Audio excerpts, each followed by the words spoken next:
In 2015, two friends made two very different decisions with the exact same amount of money. Both had $30,000 sitting in savings, burning a hole in their pocket. Both were watch guys, obsessed with mechanical movements, sapphire crystals, the whole world of it. But that year, their paths split. One walked into an authorized dealer and bought a stainless steel Rolex Daytona, the watch every collector on the internet swore was better than gold.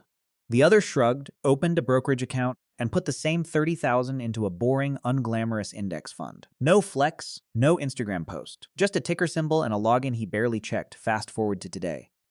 One of these two men is sitting on a number that would shock most financial advisors. The other one, the guy with the watch everyone said was an investment, isn't even close. Here's the uncomfortable part. If you asked 100 people on the street which one made the smarter move, most would guess wrong. Because the story we've been sold about luxury watches, that they're assets, that they're hedges, that they hold value better than cash, sounds airtight. It's repeated by dealers, influencers, even some financial commentators who should know better. But stories aren't spreadsheets. And by the end of this video, you're going to see the actual numbers behind both of these choices. Numbers most watch collectors never calculate until it's far too late. So which friend really won? Let's find out what's really driving that gap, the myth versus the mechanism. To understand why so many people believe watches print money, you have to go back to 2020 and 2021, a strange, distorted moment in financial history. Interest rates were on the floor. Stimulus checks were landing in bank accounts. People were stuck at home, scrolling, and suddenly flush with cash and nowhere to spend it. Boutiques were closed. Waitlists exploded. And a handful of steel sports watches. The Rolex Daytona, the Patek Nautilus, the Audemars Piguet Royal Oak started trading on the gray market for 2, sometimes 3 times retail. Instagram did the rest. Every flip story became content. Every I bought it for 8, sold it for 20, post got reshared, screenshotted, turned into gospel. And just like that, a narrative was born. Watches aren't just accessories anymore, they're assets. Here's the problem. That narrative was built on maybe a dozen references out of a luxury watch market that includes hundreds of brands and tens of thousands of models. It's a market worth roughly $70 billion globally, and the viral flip stories represent a rounding error inside it. Now look at what actually happened once the pandemic liquidity dried up. Indexes tracking secondary market watch prices, the kind Chrono24 and Watch Charts publish, show most models down 20 to 40% from their 2022 peaks. The Nautilus cooled, the Daytona premium shrank. Even some Royal Oaks came back to earth. This is the part almost nobody adjusts for. They heard 3 unicorn stories and quietly assumed the entire market behaved the same way. It didn't. It never does. So if the poster child watches are down double digits, what does that mean for the thousands of models that were never special to begin with? That's where the real math starts. Let's do something almost no one does before buying a luxury watch, the actual math. Say you walk into a boutique and buy a mainstream Omega Seamaster. Retail price, $8,000 tax included. You wear it out of the store, feeling good. Now try to sell it that same afternoon. Not next year, that same afternoon. On the gray market, you're not getting $8,000 back. You're getting somewhere between $5,000 and $6,000. That's not a typo, and it's not a bad deal you stumbled into. It's the normal structural reality for the overwhelming majority of luxury watches. The moment it leaves the case, it's no longer new. It's pre-owned. And pre-owned pricing doesn't care how many days old the watch is. This is what I call instant depreciation, and it's the dirty secret dealers don't put in the brochure. A 20 to 30% haircut, day 1, before you've even set the date function. Now here's the contrast that confuses everyone. A tiny handful of references, a steel Daytona, a discontinued Nautilus, certain vintage Royal Oaks, actually sell above retail on the secondary market. Dealers can't keep them in stock. Waitlists stretch for years. These 3 or 4 models get all the attention, all the YouTube videos, all the watches as investments headlines. But they are the exception distorting the rule. For every Daytona trading at a premium, there are hundreds of other references. Tag Heuers, Breitlings, even most other Rolex models. Quietly losing value the moment they're worn. So how do you actually know what you're dealing with? Use this formula before you buy anything. Real annualized return equals resale price, minus your original purchase price, minus servicing costs, minus insurance paid over the holding period, all divided by how many years you held it. Run that Omega Seamaster through it. Bought for $8,000, held 5 years. Serviced once for $500. Insured for roughly $40 a year, so $200 over 5 years. Sells for $6,000 on the way out. 6,000 minus 8,000 minus 500 minus 200 equals negative $2,700. Divided by 5 years, that's a real annualized loss of about $540 a year, before you even factor in what that $8,000 could have earned sitting somewhere else. That's not a hedge. That's not an alternative asset. That's a 5-year rental fee dressed up as an investment. Now imagine two collectors making very different choices with this exact math in front of them, one ignoring it completely, one using it like a compass. That contrast is where this story gets personal. Section title: Two collectors, two outcomes. Scenario story word count. 450 summary. A vivid narrative-driven case study contrasting collector A, hype pieces, retail, emotional flips, gray market premiums, with collector B, underappreciated references, patient holding, minimal servicing, strategic selling. Walk through both portfolios' 10-year numbers side by side. End on the discipline gap mattering more than the brand gap. Meet two collectors. Same budget, same decade, same starting line, completely different outcomes.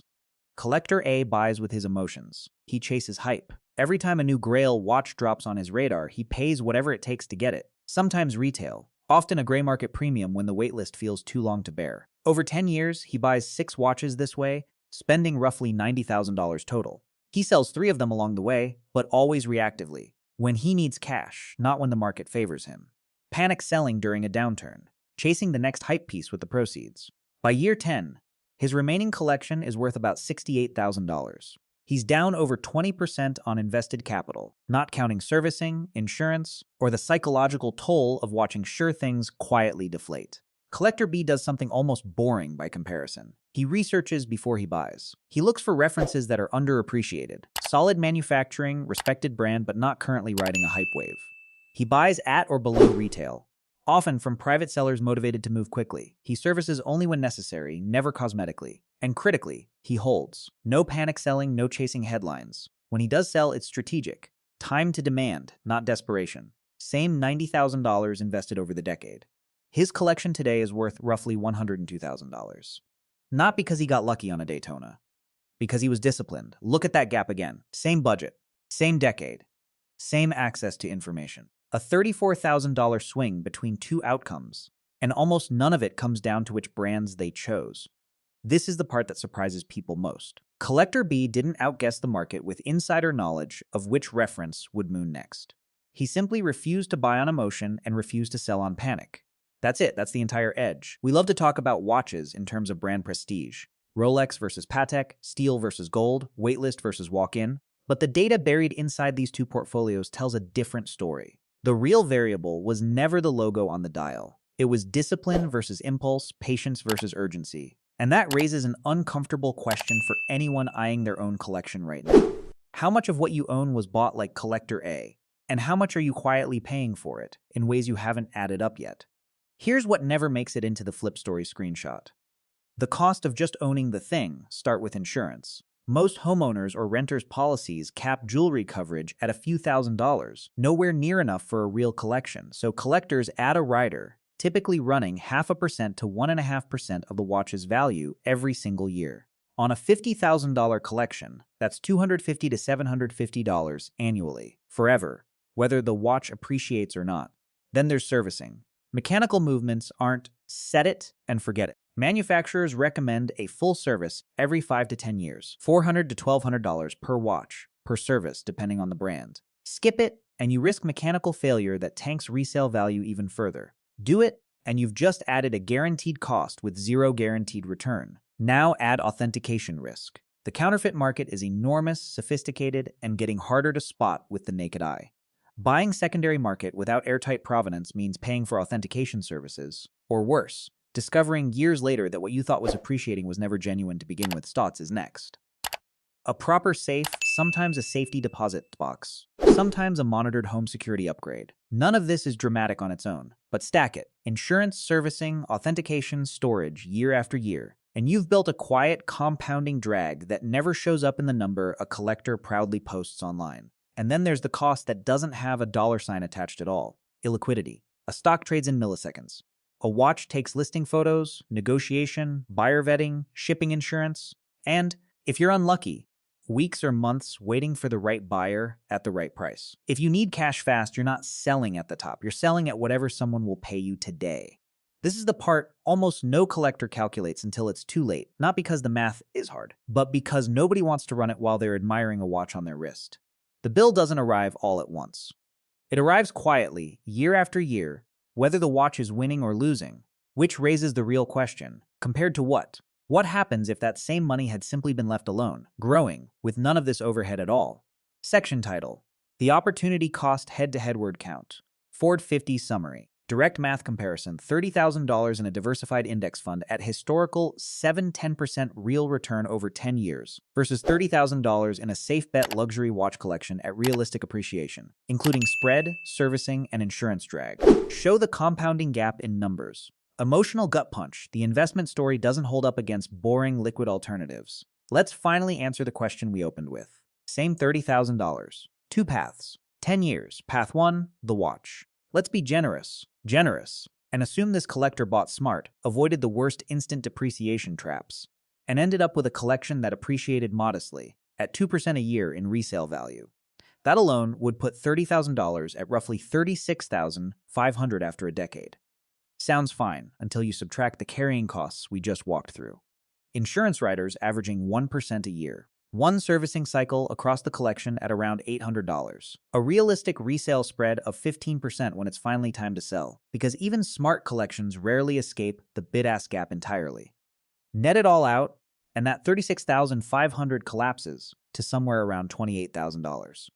After 10 years of ownership, 10 years of insurance premiums, servicing, and careful buying, this collector is still underwater compared to where he started. Path 2, the index fund. $30,000 invested once, left alone. Historically, a diversified index fund has returned somewhere between 7 and 10% annually after inflation. Let's use the conservative end, 7%. Compounded over 10 years, that $30,000 becomes just over $59,000. No insurance rider, no servicing bill, no authentication risks, no safe, just time doing what time does. Put those two numbers side by side. $28,000 versus $59,000. That's not a rounding error, that's a $31,000 gap on the exact same starting capital over the exact same decade. The watch collector didn't make a bad decision because he has bad taste. He made a bad decision because he mistook a lifestyle purchase for a financial strategy, and nobody showed him the compounding math sitting quietly on the other side of that choice. This is the moment that should sting a little, and it should, because the watch didn't just underperform.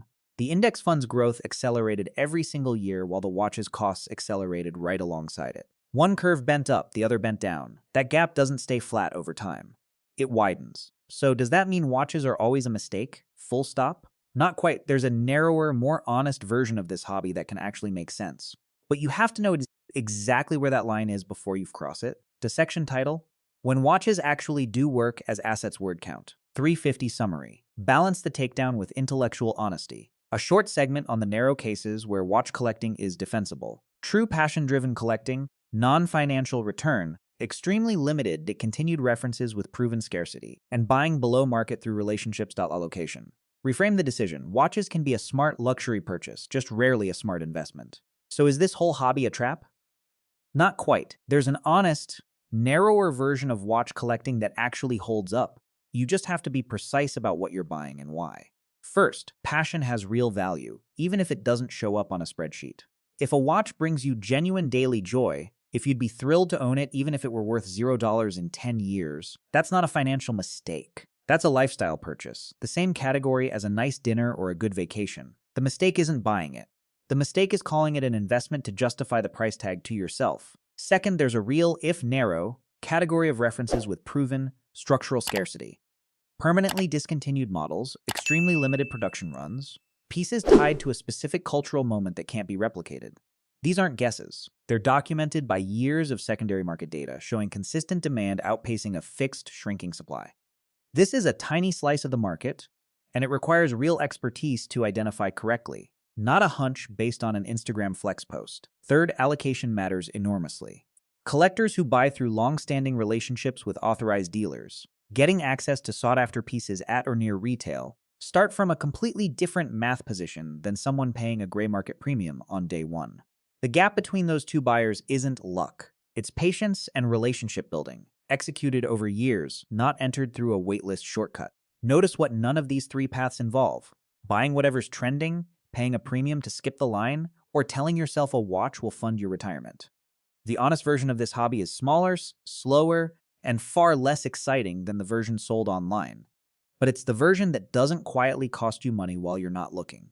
So if you're standing in a boutique right now, watch in hand, how do you actually know which category you're in? Before your next purchase, run it through 3 questions. 1. Would I still buy this watch if I knew for certain it would never appreciate a single dollar? If the honest answer is no, you're not buying a watch, you're buying a story about future money. 2. Can I actually calculate my real break-even, including servicing, insurance, and the resale spread? Not the fantasy number, the real one? If you can't run that math, you're not ready to buy. 3. Am I genuinely comfortable holding this, illiquid, doing nothing, for 5 to 10 years or longer? If the answer is no, you're planning to sell into whatever the market gives you, which is exactly how Collector A lost money. Remember those 2 friends from the beginning. The one who bought the Daytona in 2015 and the one who quietly bought an index fund instead? By 2025, the fund had compounded into a figure well past $200,000. The watch, even accounting for its status as one of the rare appreciating references, sits nowhere close. Once servicing, insurance, and the original retail markup are factored in, the watch guy didn't lose. But he didn't win the way he thought he had, either. That's the real lesson here. Watches aren't villains, and they're not secret wealth machines. They're a lifestyle spend wearing an investment costume, one that occasionally, for a tiny handful of references, pays off financially almost by accident. So enjoy the watch. Wear it. Love it. Just stop asking it to do a job it was never built for, and let your actual money do the compounding somewhere else.